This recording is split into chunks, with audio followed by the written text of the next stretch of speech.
Welcome to బీజీఎన్ Telugu updates. AP ఎన్నికల ప్రచారంలో పాల్గొన్నారు వైసీపీ నేత నందమూరి లక్ష్మీ పార్వతి. తాడేపల్లి నులకపేట, ప్రకాష్ నగర్ కాలనీలో మంగళగిరి వైసీపీ ఎమ్మెల్యే అభ్యర్థి మురుగుడు లావణ్యకు ఎన్నికల ప్రచారం నిర్వహించారు. ఈ సందర్భంగా నారా లోకేష్ పై మండిపడ్డారు. మంగళగిరిలో లోకేష్ ఎంట్రీతోనే హత్యా రాజకీయాలు మొదలయ్యాయని ఆరోపించారు. దీనికి ఉదాహరణే వెంకటరెడ్డి హత్య అని ఉదాహరించారు. చంద్రబాబు, నారా లోకేష్ హింసా రాజకీయాలకు పాల్పడే వ్యక్తులు అని విమర్శించారు. ఫైబర్ గ్రిడ్ కేసులో లోకేష్ పాత్ర కీలకం అన్నారు. రాజధాని భూములు, ఔటర్ రింగు రోడ్డు కేసుల్లో నారా లోకేష్ అప్పటి మంత్రి నారాయణ, పత్తిపాటి పుల్లారావు ఉన్నారని తెలిపారు. ఎన్నికలు అయ్యాక చంద్రబాబు లోకేష్ జైలుకు వెళ్లటం ఖాయమని జోస్యం చెప్పారు.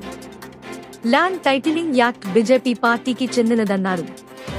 బీజేపీతో కూటమిలో భాగంగా ఉన్న చంద్రబాబు బీజేపీని ఎందుకు ప్రశ్నించట్లేదని అడిగారు. అవినీతికి, దుర్మార్గానికి మారుపేరే చంద్రబాబు అని మండిపడ్డారు. చంద్రబాబు అంటేనే ఒక అబద్ధం, చంద్రబాబు అంటేనే ఒక దుర్మార్గం, చంద్రబాబు అంటేనే ఒక అవినీతి, చంద్రబాబు అంటేనే ఒక నీచత్వం. నీచత్వానికి పరాకాష్ఠ చంద్రబాబు నాయుడు. గెలవటానికి అడ్డదారులు ఎన్నున్నాయో అన్నీ చూస్తాడు. అలాంటి వాడిని ప్రజలు ఎవరు నమ్మట్లేదు గనక, ఎన్ని రకాల అబద్ధాలు ప్రచారం చేస్తున్నా ప్రజలు నమ్మటం లేదు గనక ఇప్పుడు ఇంకొకటి పట్టుకొని వచ్చాడు. జగన్మోహన్ రెడ్డి గారు వచ్చాక 5 ఏళ్లలో ఈ పేద వర్గాల కోసం ఆయన దాదాపు 2,70,000 కోట్ల రూపాయలు మరి వెచ్చించి ఈ పేద వర్గాలకు న్యాయం చేస్తున్న ఏకైక వ్యక్తి జగన్మోహన్ రెడ్డి గారు. ఈ లోకేష్ ఎక్కడ తిరిగినట్టు కూడా కనపట్టల్లా. ఎందుకంటే ఆయనకు ఎవరూ తెలియదు, ఏ వీధో ఏంటో కూడా తెలియదు.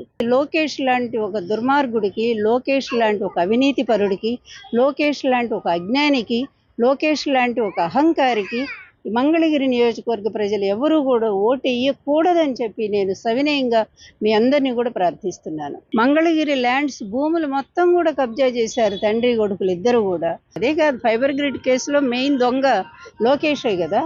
అందువల్ల వీళ్ళు డబ్బులు విచ్చలవిడిగా సంపాదించి దాంతో ఈ వ్యవస్థలన్నింటినీ కూడా తప్పుదారి పట్టించి బయటపడతా ఉంటారు.